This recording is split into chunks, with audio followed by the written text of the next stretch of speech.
la question de départ était est-ce que la religion biblique, je dis bien biblique, car une religion différente s'en est suivie après, un judaïsme qui a suivi le christianisme et qui est l'actuelle religion. Mais est-ce que la religion biblique est patriarcale? Est-ce que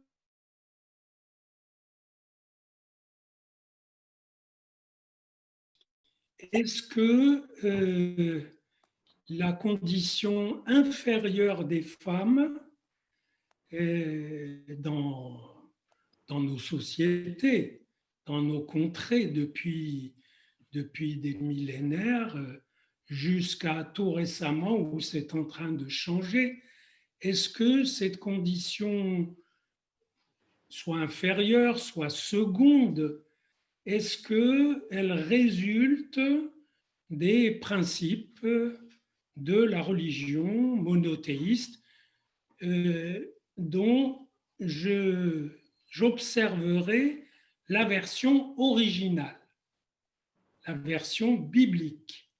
C'est elle la version originale du monothéisme. Il y en a eu deux autres après. Nous verrons quelles sont les différences au regard du rapport au féminin.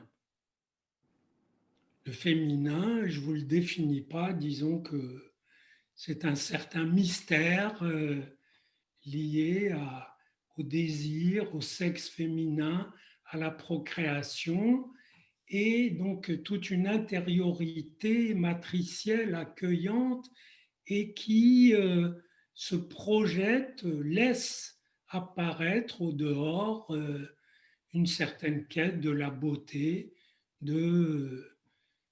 voilà, allant de la robe au parfum, aux chaussures, à la coiffure, à la parure, etc. Tout ça, ça fait partie du féminin et provisoirement cerné. Dieu créa l'être humain à son image. À l'image de Dieu, il le créa, masculin et féminin, il les créa. Ces deux termes sont au singulier, ce qui inclut la bisexualité humaine. Eh bien, je trouve que c'est une déclaration universelle de dignité, une déclaration des droits humains. Je ne dis pas des droits de l'homme, justement des droits humains. Ça veut dire que quel que soit leur sexe, leur race, leur religion éventuelle, les humains sont pareillement branchés sur la création.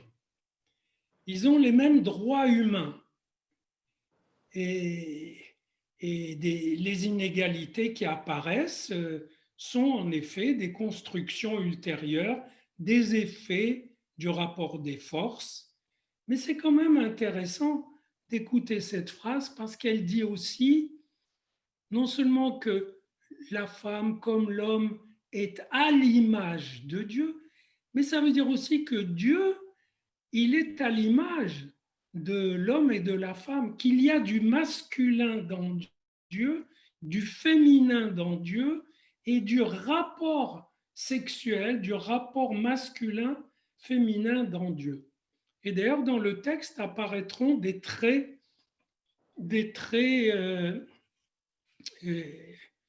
directement féminins. On parlera souvent de la compassion de Dieu, de Yahvé.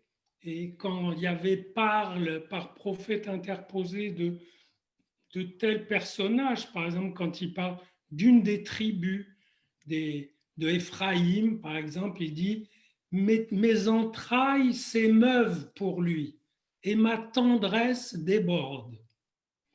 Et donc le pardon divin est aussi assimilé à une matricience, à un accueil fait dans l'organe féminin matriciel. Alors, il n'est pas dit que que la Bible AT, alors j'appellerai la Bible AT, c'est des initiales, Ancien Testament. D'accord? Donc, il n'est pas dit que la Bible AT instaure un culte du Père. Outre que jamais le respect du Père n'est invoqué sans la même chose pour la mère. Je dis que c'est la fétichisation du féminin comme source de vie que la Bible veut éviter, sans grand succès d'ailleurs. On verra que déjà Ève, quand elle accouche, elle dit j'ai acquis un masculin, un homme avec Dieu. Donc déjà, elle a été la femme de Dieu. Et pardon. Mais plus tard, je ne sais pas, une petite anecdote, le roi Salomon, qui a construit le temple, et il a construit aussi un deuxième temple à côté pour la déesse Astarté. Et donc, ce culte de la mère, c'est quelque chose qui, dans la Bible, est, est non seulement rejeté, mais s'il y a l'horreur de quelque chose de féminin dans la Bible, ce n'est pas l'horreur de la femme ou des femmes, c'est l'horreur du culte de la déesse mère, et nous verrons pourquoi. Ça veut dire aussi que, d'une certaine façon, la fonction paternelle ne se laisse pas diviniser. La fonction maternelle, oui. Le sexe féminin fait plus fantasmer que le masculin, et si l'origine du monde est un vagin, cela suggère et cela rappelle qu'il a été sacré. Je ne vous rapporte pas le mythe de Bobo, cette femme qui inspire à la fois le rire, l'éclat de rire et l'angoisse quand elle montre son sexe. Et c'est normal, montrer son sexe aux hommes et aux femmes, donc leur montrer d'où ils viennent, ça les renvoie à l'origine, ça les confronte à leur origine, et l'origine est surchargée de fantasmes. L'origine, le sexe féminin comme origine, sauf que apparemment, le culte de cette origine est surchargé. Et c'est pourquoi le texte biblique, non seulement dans sa démarche, qui est de créer, oui, de mettre en place un Dieu qui contient du masculin et du féminin, où le masculin et le féminin peuvent se reconnaître, mais qui n'est pas un père. Le Dieu biblique, ce n'est pas Dieu le Père. Et nous verrons ce qui s'ensuit. Donc, c'est encore moins le père de la horte freudienne. C'est une instance abstraite qui parle, en revanche, à l'approche de la période chrétienne, où on commence à évoquer Dieu comme père, mais pas dans la Bible, dans les commentaires, dans la Mishnah, sans doute en résonance avec ce qui sera la texture chrétienne, où carrément Jésus parle très très souvent de son Père, de Dieu le Père, et nous verrons aussi pourquoi, et en un sens, la question du tabou du féminin se pose plus dans le christianisme et l'islam que dans la religion première de Yahvé, dans laquelle le Dieu, c'est l'être, l'infini des possibles, c'est-à-dire ce qu'on invoque quand tout paraît impossible et que on implore une possibilité. Et je ne vous cache pas que j'ai tenté de faire entendre cette voix de l'être assez souvent dans mes ouvrages. J'en ai même écrit un qui s'appelle Question d'être, et le comble du malentendu ou du refus d'entendre, c'est qu'on m'a souvent renvoyé à Heidegger, alors que l'objet du livre, c'est de montrer que Heidegger a pompé dans la Bible l'essentiel de son ontologie, puisque le Dieu biblique, c'est un Dieu ontologique, et au sens évident, où son nom comporte l'être. Et j'ajoute que Moïse n'est jamais pointé comme père dans la Bible athée, dans l'Ancien Testament. Les rares, il y a 2 fois où Dieu est invoqué comme père.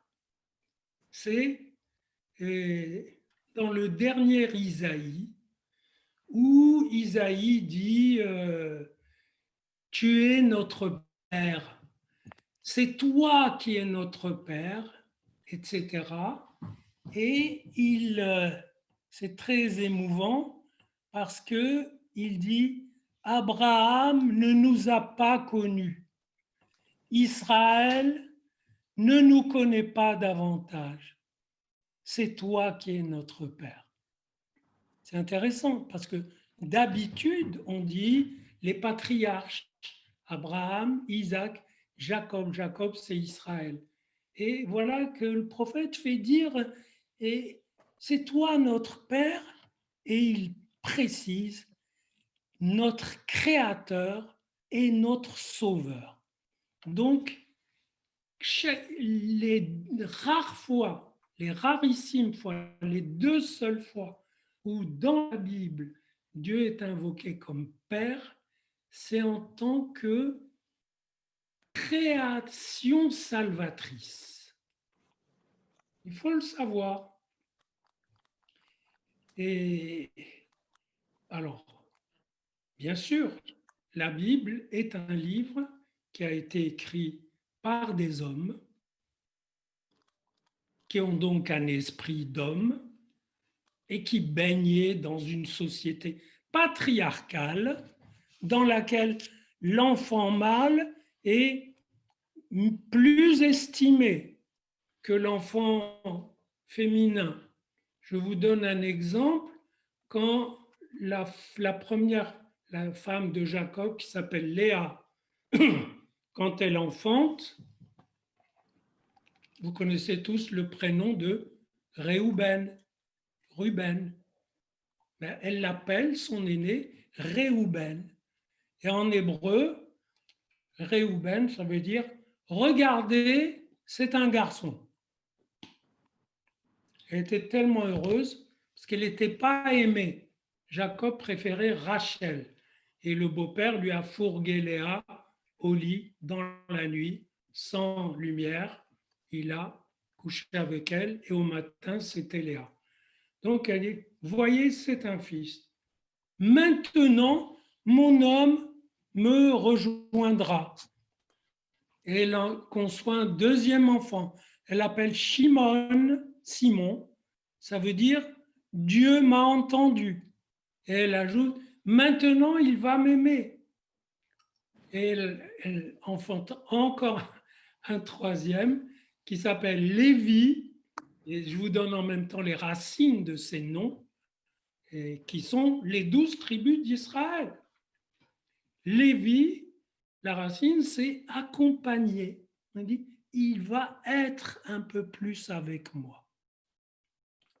Et après, elle enfante le 4e, Judas. Et Judas veut dire grâce à Dieu. Ça veut dire, là, vraiment, je peux dire merci à Dieu. Et il n'y avait pas les Hébreux, il n'y avait pas la religion de Yahvé par un peuple qui aurait tué Moïse, etc., etc. Il n'y avait pas tout le montage freudien, c'est une histoire familiale comme ça. Et c'est normal, ça se comprend que l'enfant mâle ait été plus valorisé. Des questions militaires évidentes, on ne se déplaçait pas sans risque pour sa peau. Donc, il valait mieux des guerriers que des femmes, puisque les femmes étaient au contraire le bien le plus précieux à garder. Donc, les femmes, là-dedans, nous allons voir, ont une place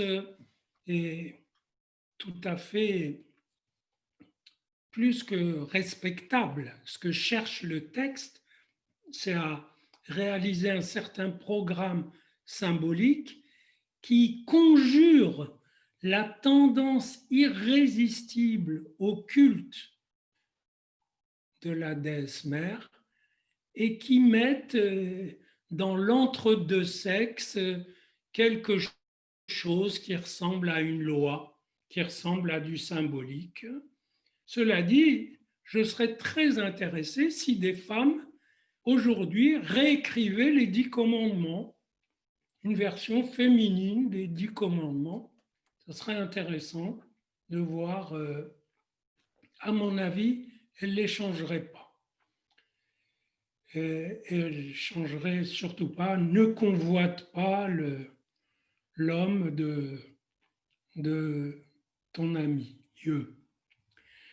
Donc, on est loin d'un principe comme en énonce Saint Paul dans les Corinthiens, où il dit « les femmes doivent se taire dans les assemblées ». On est loin, évidemment, des autres demandes faites à l'homme de punir sa femme, de battre sa femme si elle lui désobéit. Mais nous verrons la raison de ces choses-là. Ce n'est pas simplement des fantaisies, des choses en l'air. Donc, quand le Dieu est invoqué comme Père, il est créateur et sauveur et rien d'autre. Il n'est pas, ce n'est pas un Père. Alors, au passage, je vous signale que toutes ces tribus d'Israël, ces 12 tribus, Réhouben, Simon, Lévi, Judas, etc., pour finir par Joseph et Benjamin, qui les a nommés? Qui a donné tous ces noms? Le nom de ces pères effectifs du peuple hébreu. Mais ce sont des femmes. Ce sont leurs mères. Ces noms du père ont été donnés par des mères. Ça a son importance. De sorte que quand on dit les enfants d'Israël, c'est les enfants d'un homme qui s'appelle Israël et qui a été nommé Jacob. Il a été nommé Israël suite au combat avec l'ange, mais il a été nommé Jacob par sa mère. Sa mère Rebecca a eu 2 jumeaux et le texte est très fin. Le texte biblique, c'est à la lettre près. Le premier est sorti, il était roux. Alors, son père l'a appelé. Il l'a appelé. On peut supposer que c'est son père. Édom, qui veut dire rouge. Ensuite, son frère est sorti et elle l'a appelé. Et ça sera son préféré des 2. Donc, Jacob, c'est très intéressant. Et l'ancêtre plus élevé encore, c'est Isaac.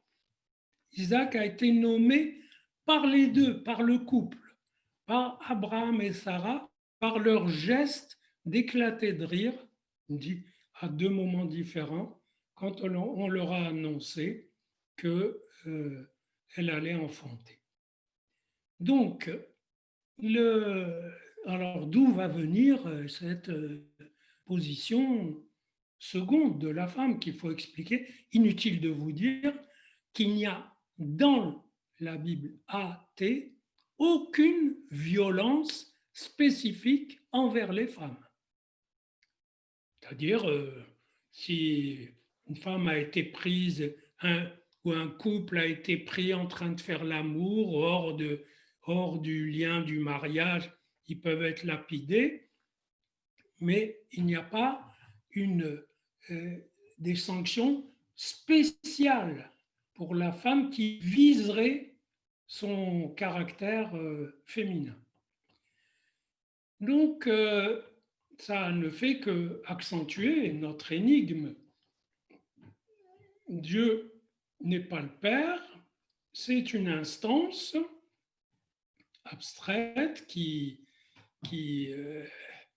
tisse une texture symbolique qui va servir de support, qui va servir en fait à construire des rapports, ce que j'appelle l'entre-deux sexuel, c'est-à-dire non pas la différence sexuelle, parce que quand on tempête contre la différence sexuelle, c'est qu'on la prend comme un trait séparateur entre deux ensembles, alors qu'il n'y a pas de trait séparateur, il y a un espace que j'appelle l'espace de l'entre-deux sexuel, où les deux s'intriquent, s'entremêlent, se rencontrent, se répondent l'un l'autre, etc.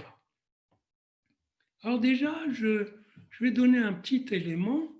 Outre ce tabou, il y a un tabou du culte de la déesse mère, je vous l'ai dit, et qui n'est pas un tabou de la femme. Et les hommes sont beaucoup plus fustigés dans la Bible que les femmes. Très rarement, mais ça arrive que les femmes le soient aussi. Le prophète Amos dit « Et vous, les génisses du Bassan, vous qui… » Et on croirait qu'il va dire des choses qui ont rapport au sexe, pas du tout. Vous qui exploitez, qui sécrétez de l'injustice, qui piétinez le pauvre, etc., vous serez prises par des harpons et vos enfants par des hameçons, et vous fuirez, etc. Bref, il leur tape dessus, mais en tant que des êtres qui pratiquent l'injustice. Alors, d'où vient quand même cette impression que beaucoup ont que la loi biblique, eh ben, c'est la loi du Père. Parce que ça n'est pas. Je vais vous donner un petit élément de réponse.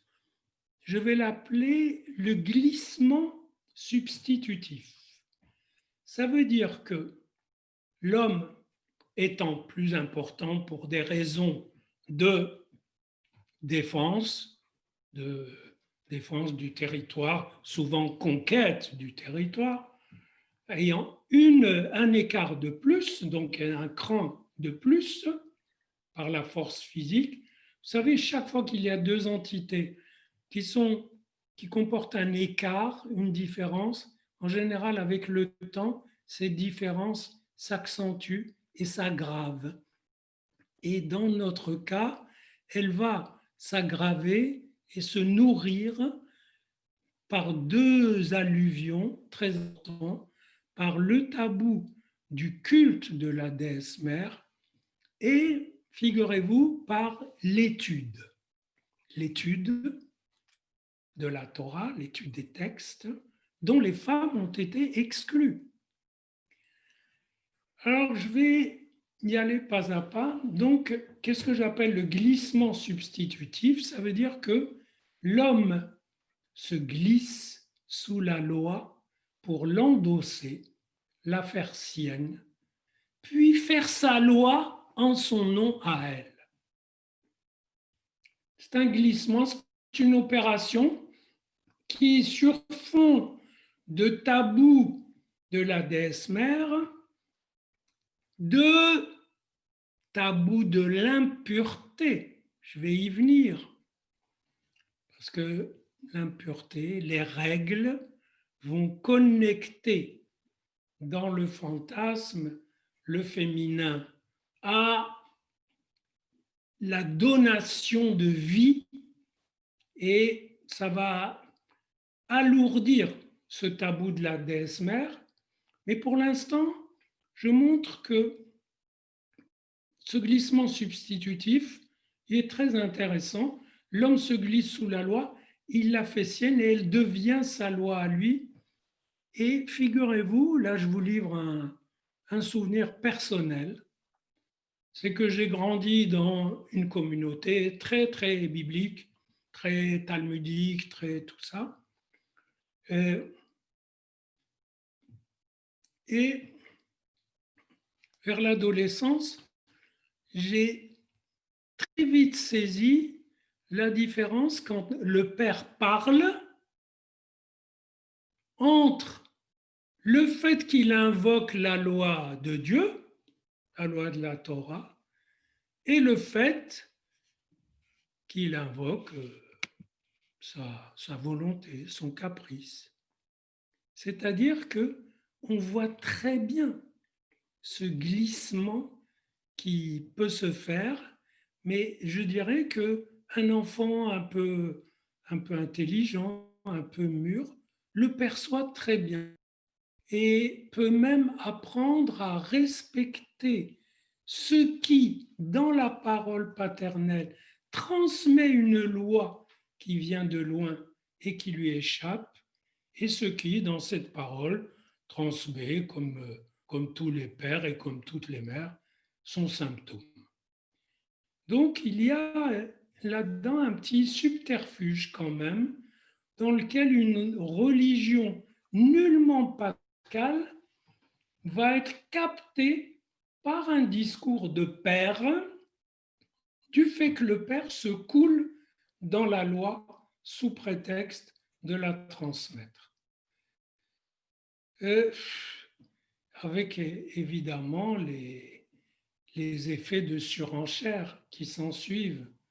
Parce que si dites à un religieux que vous n'êtes pas religieux, s'il est poli, il vous fiche la paix. Mais dites-lui que vous êtes religieux, dans les 5 minutes, vous allez vous retrouver en faute. Parce qu'il vous montrera qu'il est plus religieux que vous. Autrement dit, il y a un effet de surenchère dans l'invocation de cette loi. Et pour ne donner qu'un exemple, évidemment, il y a un tabou du sang. Le sang, c'est la vie, c'est l'âme de la vie. Donc, lorsqu'elle a ses règles, la femme ne doit pas être touchée. Mais de là, ne doit pas être touchée, ça veut dire ne doit pas être approchée. C'est là que le texte est simple, lui dit, il ne faut pas l'approcher, c'est-à-dire qu'il ne faut pas coucher avec elle. Mais si vous regardez les frontières entre les hommes et les femmes dans certaines synagogues, lieux de culte, il y en a qui ressemblent à un mur. Ça veut dire que les femmes, elles ont devant elles un mur. Elles ne doivent pas voir. Pourtant, même si elles ont des règles et que le sang coule sous leur jupe, il n'y a pas de risque d'impureté. Ça fait partie de ce que j'appelle des surenchères. Donc, du fait de ce subterfuge, de ce glissement, il y a substitutif, il y a une tendance des femmes à accepter cet état des choses, d'autant que, toujours dans la transmission de la loi, il y a eu, après la destruction du temple, et déjà au moment vers la fin, l'étude du texte, l'étude de la loi, de la Torah, a été promue valeur suprême. Et évidemment, si les femmes s'occupent des enfants, que l'homme va se battre ou va gagner de quoi de quoi vivre, eh bien, la femme n'a pas le temps d'étudier et donc n'étudie pas. Et l'ironie de l'histoire fait que c'est exactement par l'étude que les femmes sont en train de revenir, mais pas par l'étude de la Torah, encore que certaines l'étudient et peuvent devenir des dirigeants religieux, mais par l'étude de la loi du monde, la loi sociale, la loi cosmique, par la science, et donc par les compétences, et les choses retrouveront très normalement leur place. Mais c'est quand même intéressant de voir, je connais des familles de juifs orthodoxes où la condition de la femme est incroyable, parce qu'elle a d'abord 10 enfants, et l'homme rentre, il mange et il part étudier. Dans les cas extrêmes, il ne rentre pas du travail, il étudie, puis il vient manger, puis il repart étudier. C'est-à-dire qu'en fait, elle n'a pas un homme ou un père ou un pater, celui qui dit la loi, c'est le chef de la communauté. Elle a un grand étudiant perpétuel à la maison. Elle a un grand enfant chez elle. Et évidemment, il faut trouver la force, pour trouver la force de se rebeller contre cette situation-là, ça prend du temps, mais apparemment, ça bouge. Mais ce n'est pas ce point-là qui m'intéresse, c'est comment ça s'articule. C'est avec le point crucial de la Bible qui est le tabou du culte de la déesse mère. Et j'ai dit tout à l'heure que quand il y a des appels au respect, c'est toujours identique. Respecte ton père et ta mère dans les 10 commandements. Dans les proverbes, écoute les remontrances de ton père et ne rejette pas la loi de ta mère, etc. Donc de ce point de vue-là, égalité. Là où l'inégalité s'introduit, c'est que ce tabou du sang prend des proportions énormes, justement à cause du fait que la déesse rivale de Yahvé n'est jamais vaincue. C'est-à-dire que on a affaire à une question du féminin toujours renouvelée. Et comme vous le savez, le culte de la déesse mère, vous pouvez dire, mais ça rime à quoi aujourd'hui? C'est quoi aujourd'hui la déesse mère? C'est rien du tout. C'est faux. La déesse mère, c'est le narcissisme féminin quand il se prend pour l'origine de la vie à elle toute seule. Quand Ève dit, voilà, j'ai fait un garçon avec Dieu. Et là, il faudra parler donc de la différence sexuelle et de l'entre-deux sexuel, ce que je vais faire. Et c'est important parce que un certain point de vue psy standard reflète cette, je dirais, cette posture seconde de la femme, pour ne pas dire une mésestime de la femme. Et il y a l'idée que la mère donne le corps à l'enfant et que le père lui donnerait le symbolique. Elle donne le sein et lui donne le symbolique, notamment avec le nom du père.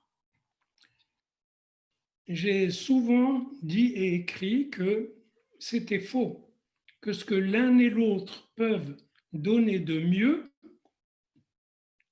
quand ce n'est pas leur symptôme, c'est justement l'entre-deux parental, c'est-à-dire la possibilité d'un entre-deux où leur parole et leur corps ont leur place chacune, et notamment le corps du père, j'y ai souvent insisté, est très important.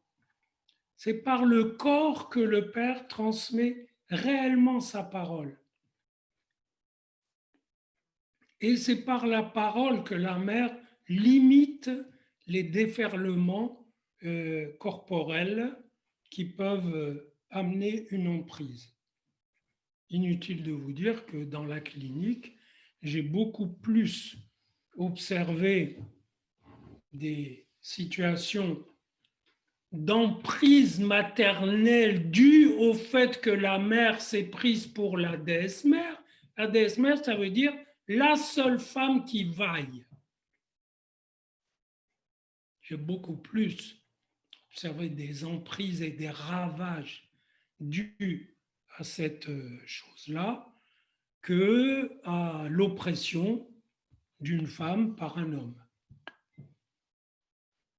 En général, peut-être que dans toute ma carrière, j'ai dû avoir 2 ou 3 femmes battues et elles n'ont pas traîné pour cesser de l'être dans les 3 séances qui ont suivi. Donc, il faut voir que c'est les 2 partenaires, hommes et femmes, sont chacun pris dans un entre-deux. La femme et le féminin se jouent dans l'entre-deux femmes. L'homme et le masculin se jouent dans ce que j'appelle l'entre-deux second premier, qui inclut ce que j'ai appelé le complexe du second premier et qui évidemment inclut l'Édipe. Donc, quel est d'ailleurs le sens de la circoncision dans ce contexte-là? Eh bien, la circoncision, c'est justement une reconnaissance de la force de la déesse mère et une conjuration de cette puissance, de cette force, par le fait qu'on coupe la femme complète, la femme qui vient de porter un garçon. Imaginez le garçon qui sort de son trou et qui pointe sa queue. Les petits garçons bandent dès le premier jour. Donc imaginez une femme totale, méditerranéenne totale. Elle est menacée par la proximité avec la déesse mère. Elle peut se prendre pour la déesse mère, mais surtout la déesse mère peut l'envier. Et mon interprétation, c'est qu'on coupe un morceau et on le lui sacrifie. Observez un jour un rite de circoncision, vous le verrez de façon très claire. Vous verrez qu'on amène le bébé sur un coussin enveloppé de voile blanc et avec un vêtement blanc, et on le porte comme ça. C'est très clair qu'on l'amène au sacrifice. Parce qu'il est dû théoriquement à la déesse mère et il s'agit de le sauver. On répète le sacrifice d'Isaac à chaque circoncision. Et d'ailleurs, on lit le texte sur le sacrifice, le non-sacrifice d'Isaac. Donc, on fait un non-sacrifice d'Isaac à chaque circoncision. On amène l'enfant pour le sacrifier et au dernier moment, on se contente de couper un prépuce et de le jeter à la déesse et on sauve l'enfant. Et quand c'est l'aîné, il faut le racheter. C'est-à-dire, pourquoi le racheter? parce qu'il peut déchaîner la fureur de la déesse mère, puisque c'est lui qui lui a déchiré l'utérus. Donc, et ça s'appelle d'ailleurs sauver de l'utérus. Autrement dit, il court un danger de s'être trop mêlé de cet organe à la fois mystérieux et simple qu'est le sexe féminin et l'appareil procréatif. Si vous voulez, la Bible ne veut pas le culte de la vie. Elle veut le culte d'un rapport à la vie, d'un mode de vie qui fasse place à l'entre-deux sexuel, à l'entre-deux de la transmission, à l'entre-deux générationnel, bref, qui mette du symbole à la place de ce qui serait une pure emprise corporelle. Et peut-être que ça répond à quelque chose de plus profond que les scribes de la Bible ont perçu. J'ai montré dans mes cycles sur sexe et Bible, dont finalement celui-ci est un peu une conclusion, j'ai montré avec quel soin, dans le récit de la Genèse, se met en place la dépendance mutuelle des deux sexes. Il dit à la femme, vers ton homme ira ton désir et lui te dominera. On ne sait pas d'ailleurs si c'est l'homme ou le désir, mais peu importe. Il ne dit pas vers l'homme, il dit vers ton homme. Et de l'homme, il dit, c'est pourquoi l'homme quittera son père et sa mère et se collera à sa femme et ils seront une même chair. Donc, l'homme se colle à la femme, il est dépendant de la femme. Et c'est très clair qu'ils ont compris que c'est la femme qui donne le désir à l'homme et qui lui donne le désir de la désirer, qu'elle est donc dominante dans le rapport sexuel. Et on dirait que c'est comme s'ils avaient voulu faire quand même une petite place à l'homme par une sorte de compensation où il garde l'apparence, je dis bien l'apparence d'une supériorité phallique, car dans le rapport sexuel, le phallus appartient aux deux. C'est tous les deux qui allument le joint et qui font que ça marche.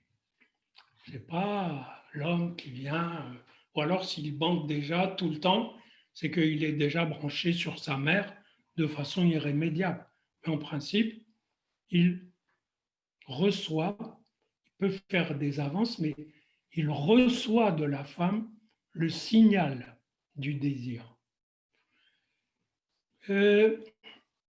On trouve quand même dans la Bible, dans ce rapport homme-femme, une expression qui revient souvent.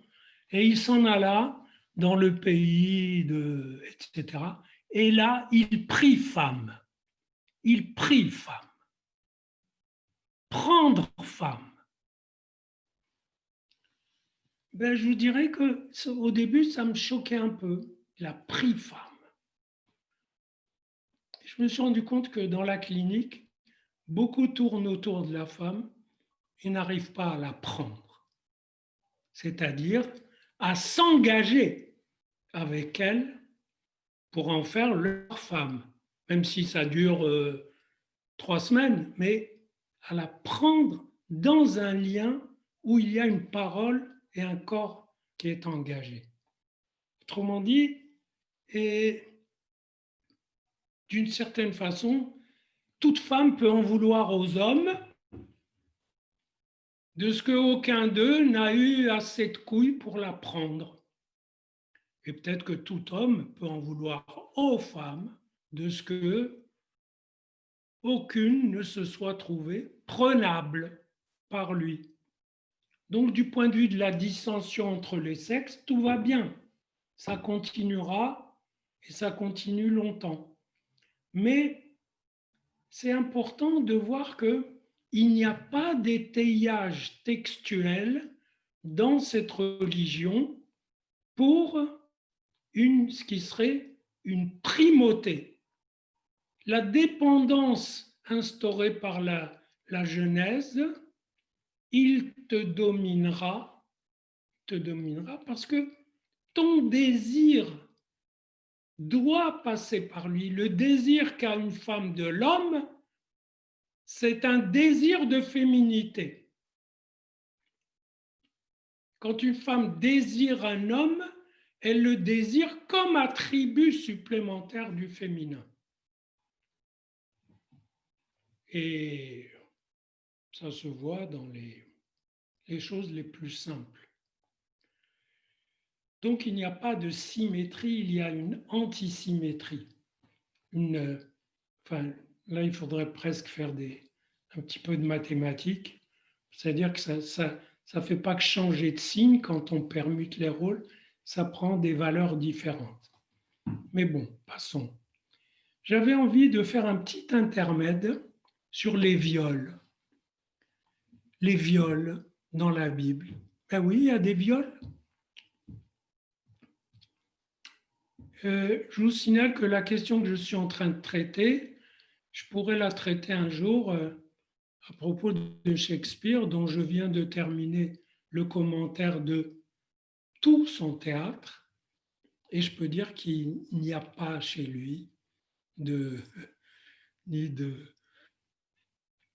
position hautaine par rapport au féminin, loin de là, et qu'il y a justement ce même filon biblique où il s'agit de trouver le passage juste entre deux êtres qui dépendent également l'un de l'autre. Alors des viols, il n'y en a pas tant que ça, mais il y en a quand même. Par exemple, Jacob, il avait 12 fils et une fille, Dina. Puis comme ils bougent vers la terre promise, ils arrivent à Sichem, c'est Samarie, et le prince, il prend la fille et il la viole. Il la prend de force, c'est clair. Parce que normalement, la règle veut qu'on parle à la famille, voilà. Il s'ensuit un massacre. C'est-à-dire que les deux frères, justement Simon et Lévi, font une ruse, disent oui, mais vous n'êtes pas circoncis, etc. Ils demandent que le petit peuple se fasse circoncire. Et le troisième jour, qui est, paraît-il, le jour douloureux, ils font une descente, ils massacrent tout le monde. Et quand le père est horrifié, le père de la fille, Jacob, eux disent, est-ce qu'on va laisser traiter notre sœur comme une pute? Or, si on calcule les âges, c'était deux ados, deux grands ados, c'est-à-dire en plein élan incestueux pour la sœur. Et ce que montre le texte, c'est surtout, eh bien oui, s'il y a de l'homme incestueux dans le coin, ben ça peut aller au clivage, où c'est la pureté, où c'est la putain. Voilà. Et débrouillez-vous avec ça. En revanche, il y a une autre histoire tout à fait intéressante de viol, où un type va avec sa concubine, il est allé voir le père de la femme, puis au retour, la route est longue, il s'arrête dans le territoire de Benjamin, sur une colline et dans une localité, et personne ne leur donne l'hospitalité. Et là, finalement, il y a un vieux qui passe sur le tard, tout est désert, et qui les emmène dans sa cabane.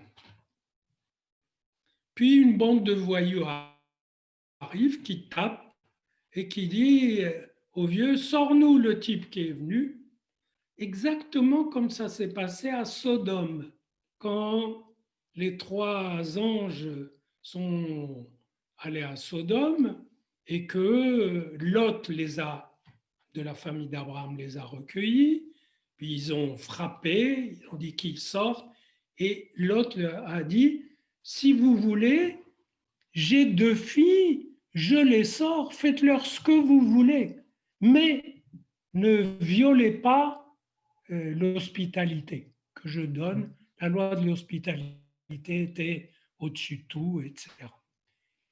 Et moi, je trouve que ce n'est pas dévalorisant pour les femmes en question, parce qu'il était dans une position d'impasse totale et il dit ben, je vous donne ce que j'ai de mieux.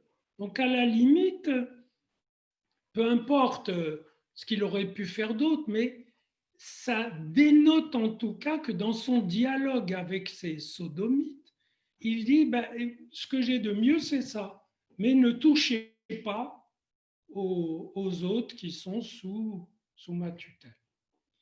Eh bien, c'est un peu ce qui se passe avec ce type et sa concubine.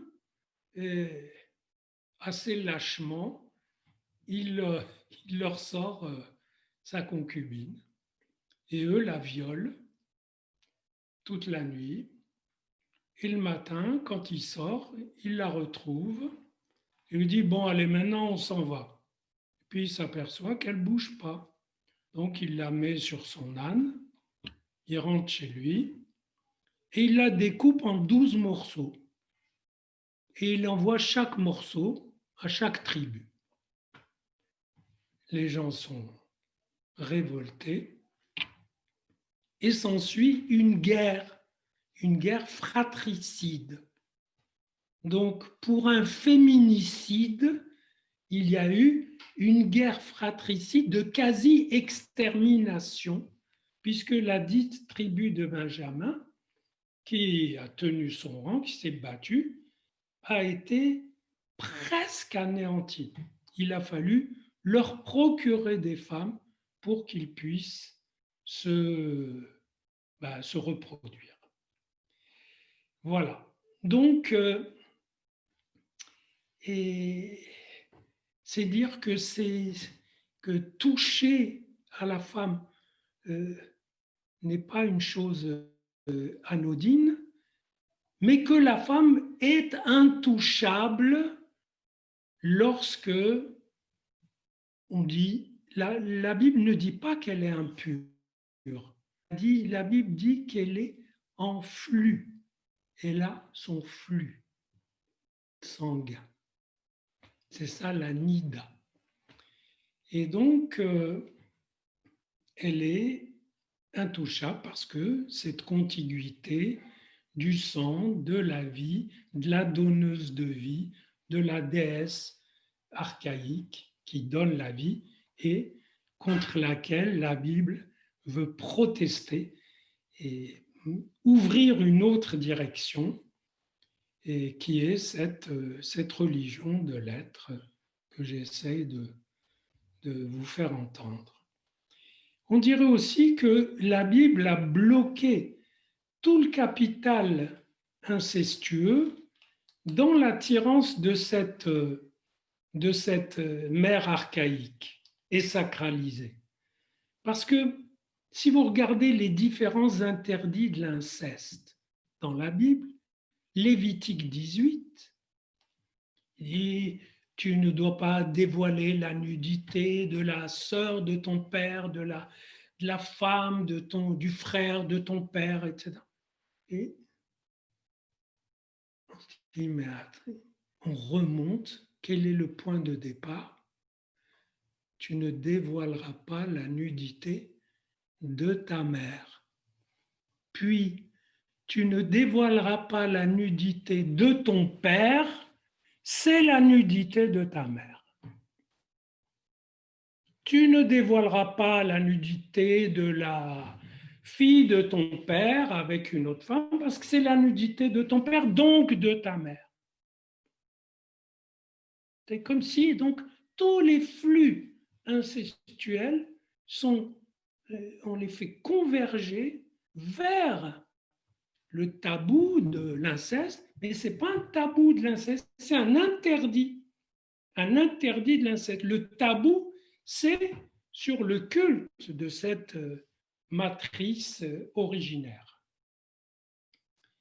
Donc, ce n'est pas un tabou du féminin, c'est un interdit de l'inceste et c'est, on pourrait dire, le seul, puisque tous les autres interdits de l'inceste ou interdits de coucherie s'en suivent, sauf, il y en a deux qui ne se déduisent pas de là, ne pas coucher avec la mère et la fille, parce que là, tu violes l'écart générationnel, et ne pas coucher avec deux sœurs, parce que tu fais de la rivalité.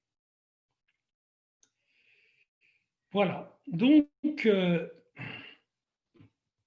il y a eu position inférieure de la femme qui s'est accentuée jusqu'à donner, déjà à l'époque du Talmud, ne parle pas trop avec la femme. C'est pas trop. Il dit ne multiplie pas la parole avec la femme. Il ne dit pas qu'elle doit se taire, mais parle pas trop avec elle. Même avec ta femme. Il dit tiens, donc on est déjà dans l'ère chrétienne. Et dans l'ère chrétienne, le fait que la femme est dominante dans le rapport sexuel s'articule, dans la scène du désir, s'articule massivement avec quelque chose qui est passé dans la tradition chrétienne sous le titre « C'est la faute d'Ève ». C'est elle qui a donné la pomme. C'est elle qui a croqué la pomme. La première. J'ai lu un texte d'une religieuse émouvante qui dit « Ah, si Dieu avait pu faire que ce soit Adam qui croque la pomme ».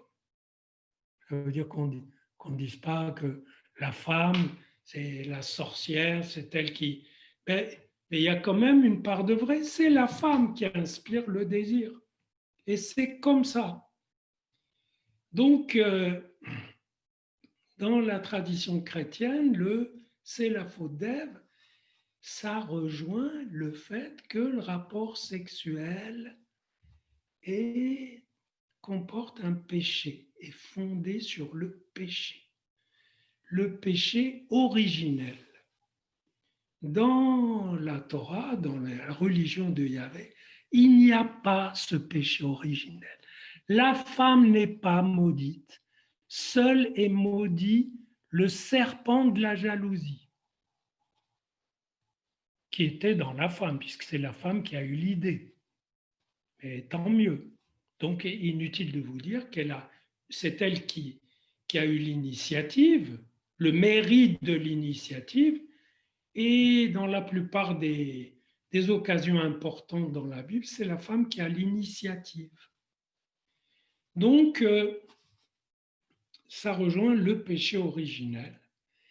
Et dans l'islam, alors c'est la phobie de l'étranger.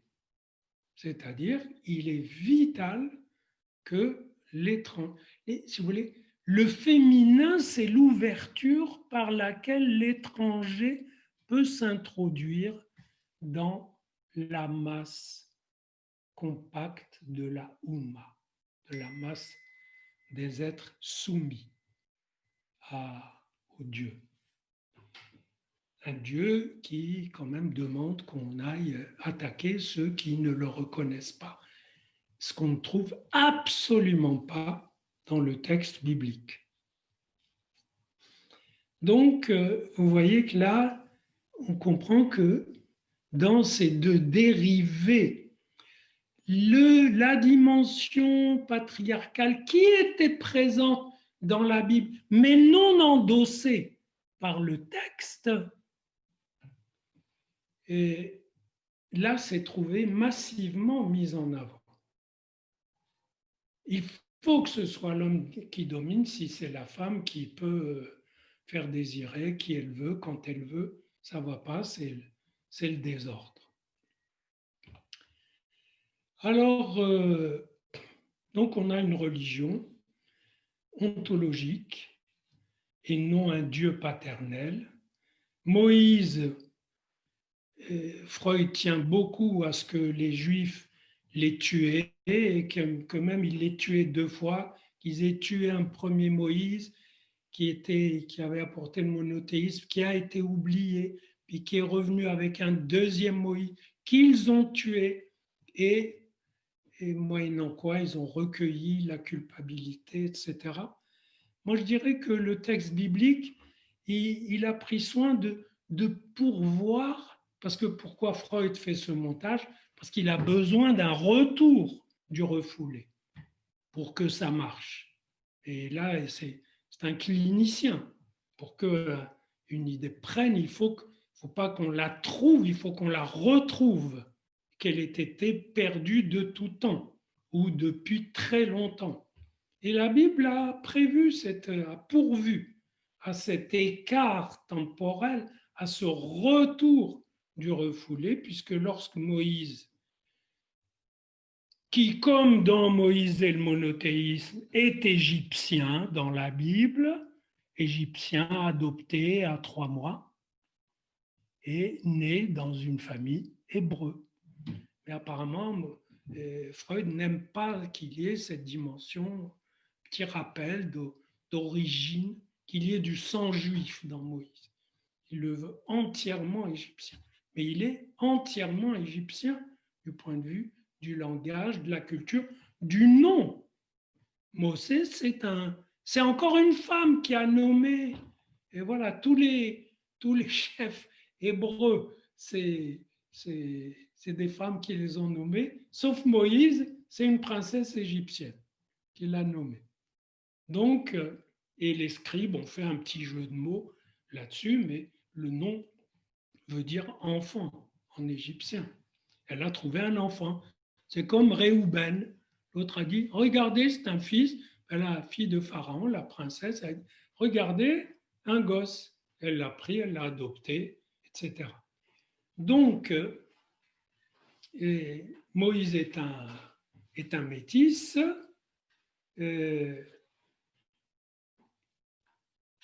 Il a dû être très stimulé.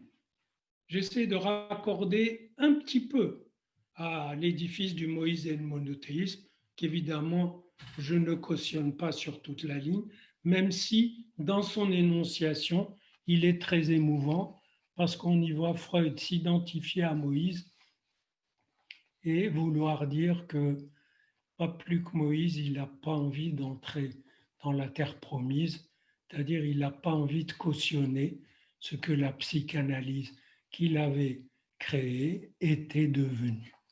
Et je pense que c'est à son honneur. Mais je reprends. Donc, Moïse a dû être influencé par des tendances monolâtres, je dirais, chez ce pharaon original, qui a en effet écrit un poème à l'éloge, à la gloire du soleil, qui rappelle un des psaumes, mais le psaume en question qui dit, voilà, et lui, comme un fiancé, sort de sa coupole, etc. Il parle du soleil. Et tout de suite après, la loi de Yahvé est ferme. Elle rend l'âme, elle restitue l'âme à ceux qui ont perdu leur âme, etc. Donc, les scribes ont veillé à ce que, et si on glorifie un objet céleste, que ce soit vraiment sous le signe de la loi symbolique. Donc, la Bible a pourvu à ce bon retour du refoulé, puisqu'elle a posé les 3 ancêtres avec une coupure de 400 ans. Les trois ancêtres avaient évoqué Yahvé, voilà, et puis voilà. Il l'avait évoqué dans le texte, mais bref, c'est une histoire un peu compliquée, mais ça a été perdu et Moïse va constamment plaider le retour.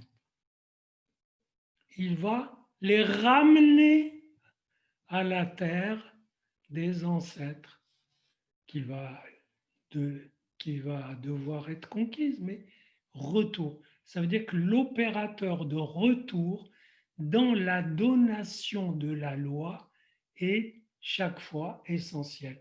Après la destruction du premier temple, retour avec un autre qu'on a comparé à Moïse, qui s'appelle Ezra, et qui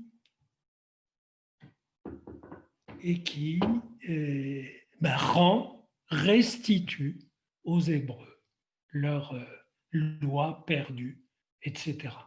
Je termine parce que je viens de voir l'heure et ça va, il faut que je m'arrête un peu.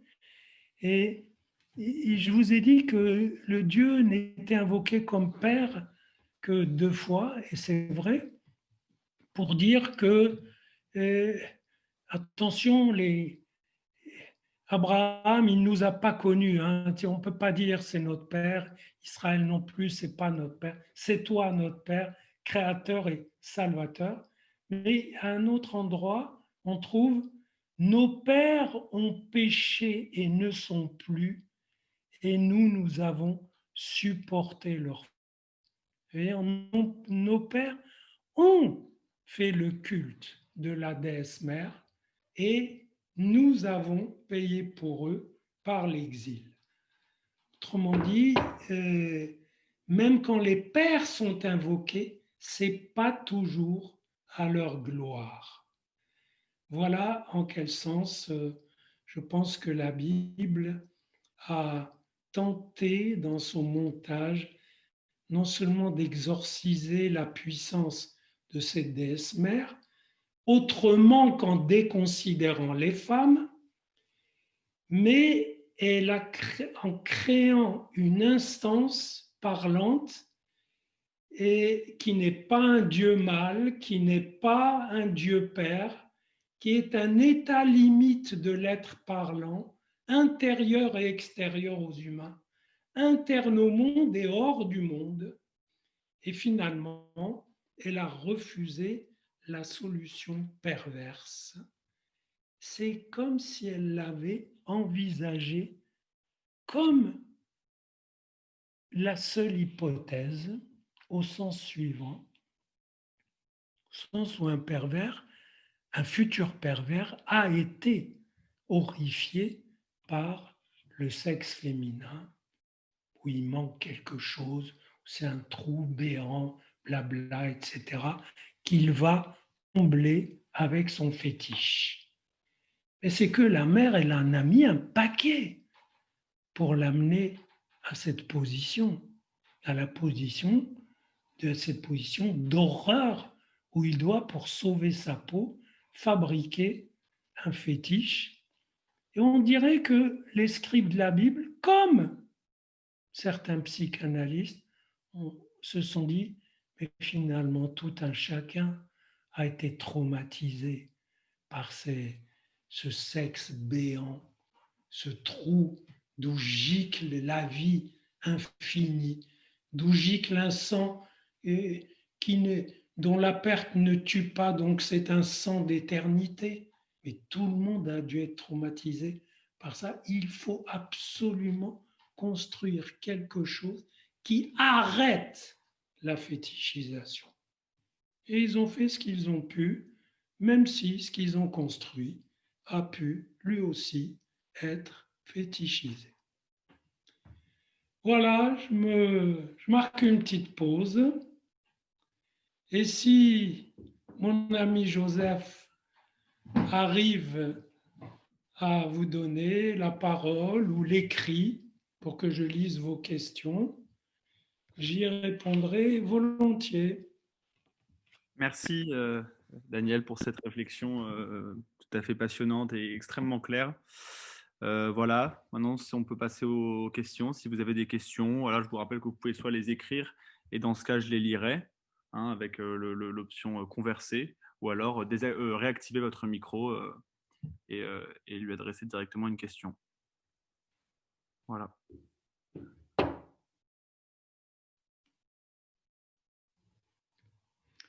N'ayez pas peur, vous êtes intouchable. Bon, alors moi, je vais commencer, je vais ouvrir le bal. Vas-y. Moi, c'est une question purement technique, mais à un moment, tu as parlé de Saint Paul et, Oui, euh, et tu as dit quelque chose comme, je crois que c'était dans, justement, j'aimerais avoir la référence, il me semble que c'est dans l'Épître aux Corinthiens, oui, et il dit, et voilà, est-ce que tu pourrais me rappeler oui. Je ne sais pas si j'ai noté, mais je te la passerai, la référence dans l'Épître aux Corinthiens. Il dit que la femme, dans les assemblées, doit se taire et être soumise. Et voilà, que c'est sa dignité l'exige, etc. Mais il faut savoir que Paul a mis le paquet quand même sur la question du péché originel dont Jésus nous a sauvés.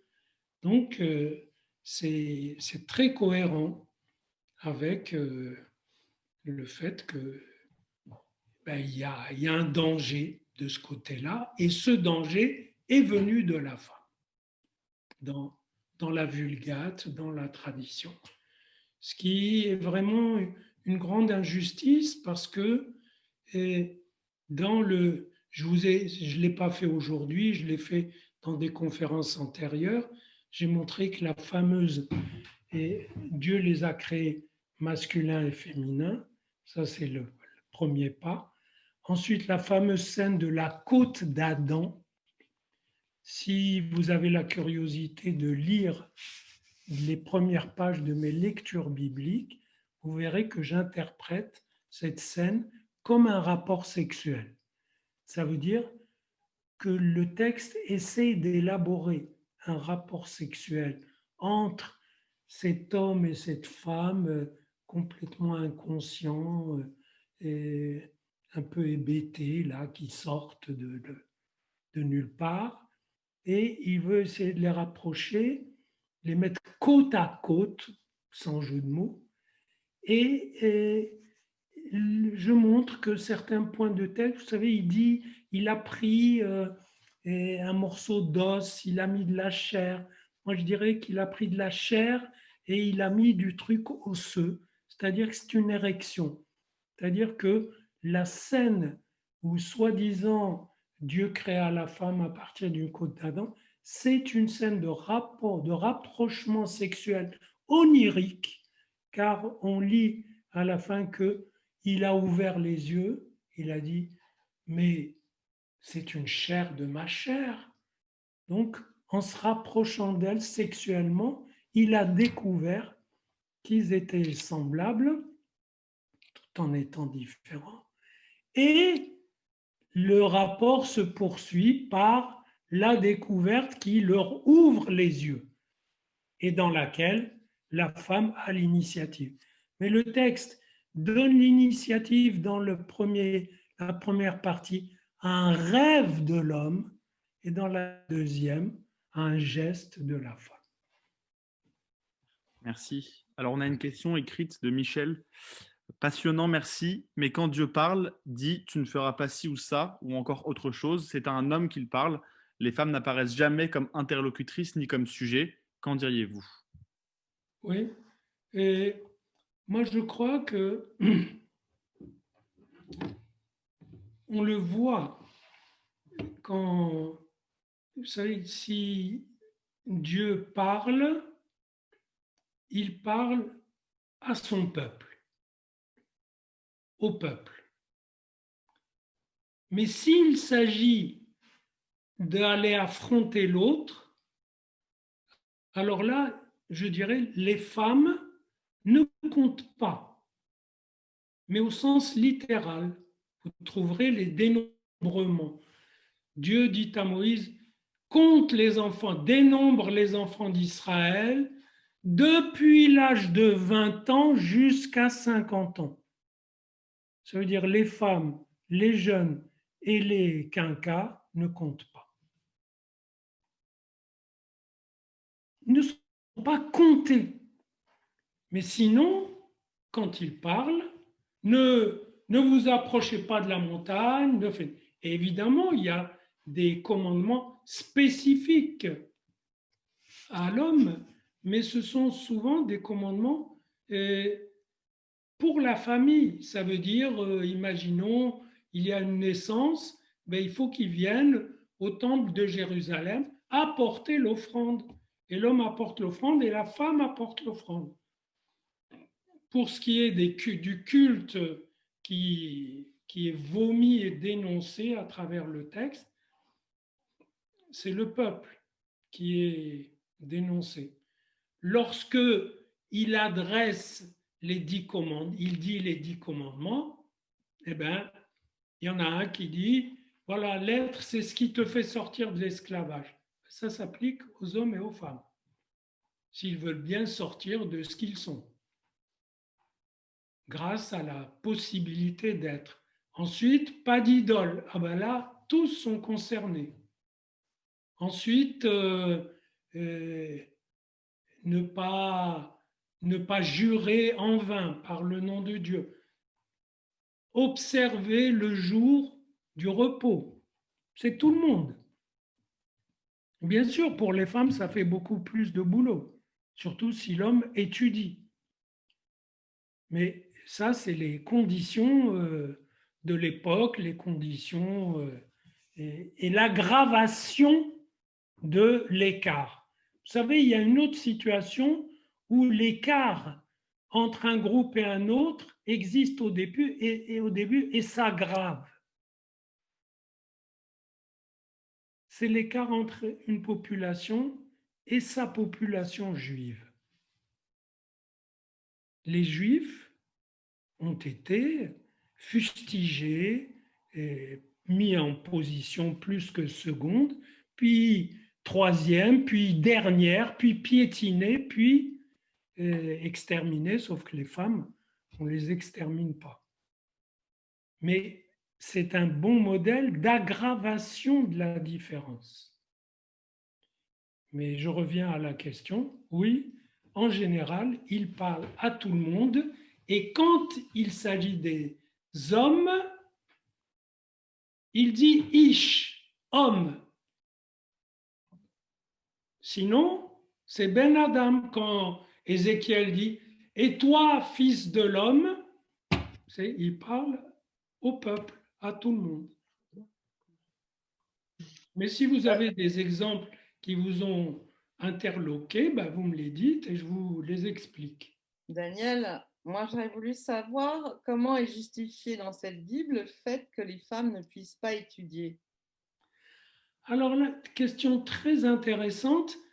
Du temps de la Bible, il n'y a pas d'études. On n'étudie pas. Vous ne trouverez aucun prophète qui dira « Et vous n'avez pas étudié ?» Ils s'en foutent.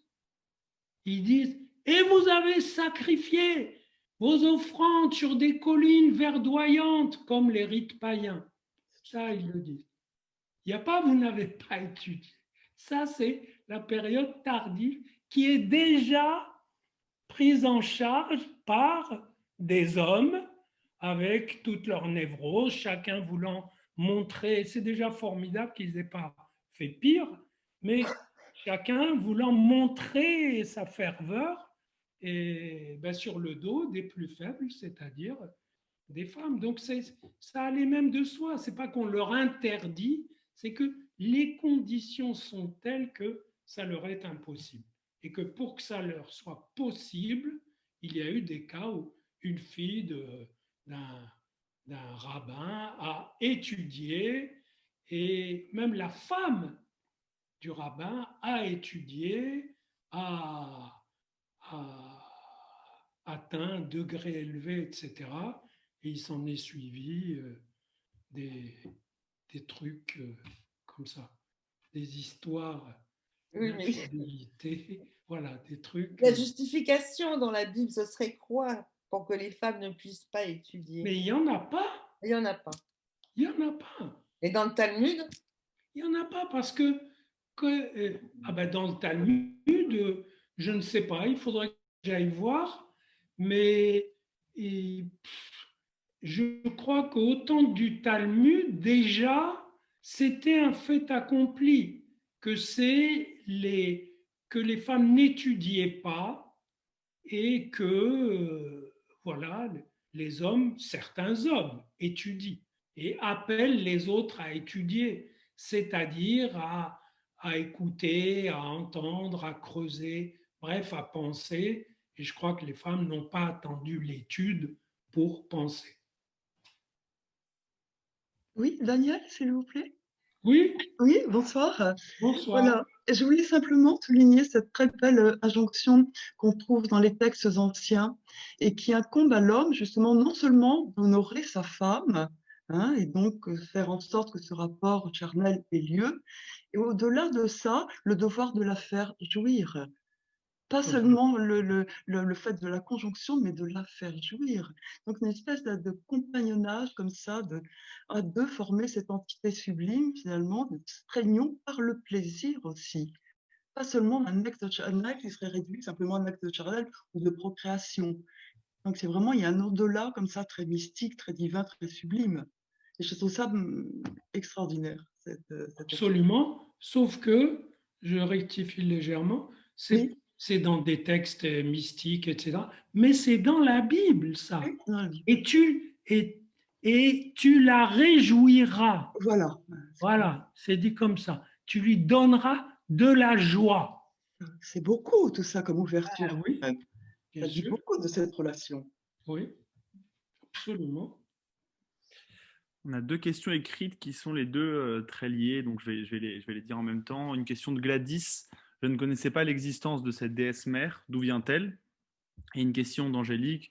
Merci pour ces explications. Question, ce que vous exposez me fait penser à ce qu'écrit Eric Newman, élève de Jung, au sujet de la Grande Mère. Et je fais un rapprochement avec votre traduction de Ayez Asher. Donc je rappelle ce passage de la paracha Shemot dans l'Exode où Moïse, face au buisson ardent, il y aurait cette phrase Ayez Asher, qu'on traduit par je suis qui je suis. Enfin, il y a plein de traductions différentes.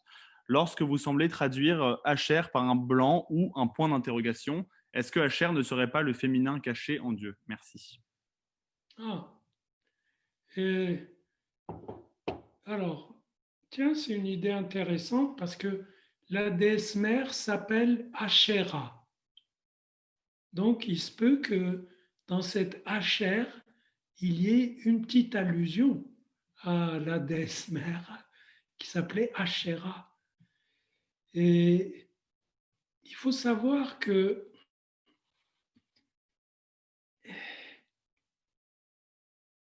elle est nommée, la déesse mère est nommée à tour de bras comme la cible des cultes idolâtres. Mais il ne l'appelle pas la déesse mère, il dit et vous sacrifiez, etc. Or, d'emblée, le départ d'Abraham, Abraham fait rupture avec les siens, avec ses origines, et part. Et il quitte un lieu où le sacrifice des enfants était ritualisé. Donc au temps d'Abraham, le sacrifice humain, et on en trouve encore des traces dans la Bible, et existe. Et il est dénoncé dans des prophètes. Ceux qui offrent leur fils au Moloch, c'est-à-dire aux compagnons de la déesse mère. Mais on a trouvé récemment des pierres sur lesquelles était dessiné un couple où l'homme c'est Yahvé et la femme c'est la Astarté, c'est Asherah, c'est-à-dire la déesse. Autrement dit, l'impulsion profonde et populaire de de ne pas pouvoir laisser ce Dieu seul, unique, mono, est une pulsion très forte pour avoir des parents divins.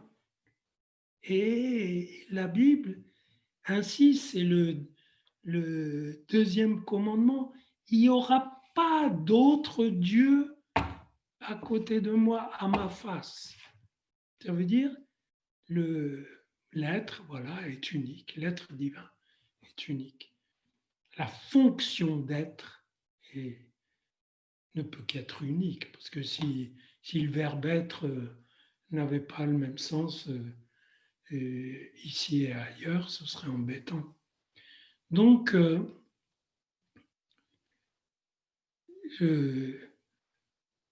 si certains ne connaissaient pas cette déesse, mais c'est vrai que Jung en parle, mais il en parle, enfin, je ne veux pas ni endosser, ni rejeter, c'est dans une mouvance archétypale, mais là, ce n'est pas un archétype qui est visé quand il dénonce le culte idolâtre, c'est le culte d'un féminin qui serait en quelque sorte la vraie source de vie. Et la Bible ne veut pas de ça, ne veut pas que à travers le sang menstruel, à travers la procréation, on file tout doucement vers des entrailles, vers un corps sacré d'où émergerait la vie. Elle ne veut pas de ça. Elle veut, la vie sort d'un rapport sexuel. Voilà, homme-femme. Peut-être femme avec un spermatozoïde acheté dans des paillettes, etc. Très bien. Mais elle veut qu'il y ait du masculin féminin dans la transmission de cette parole.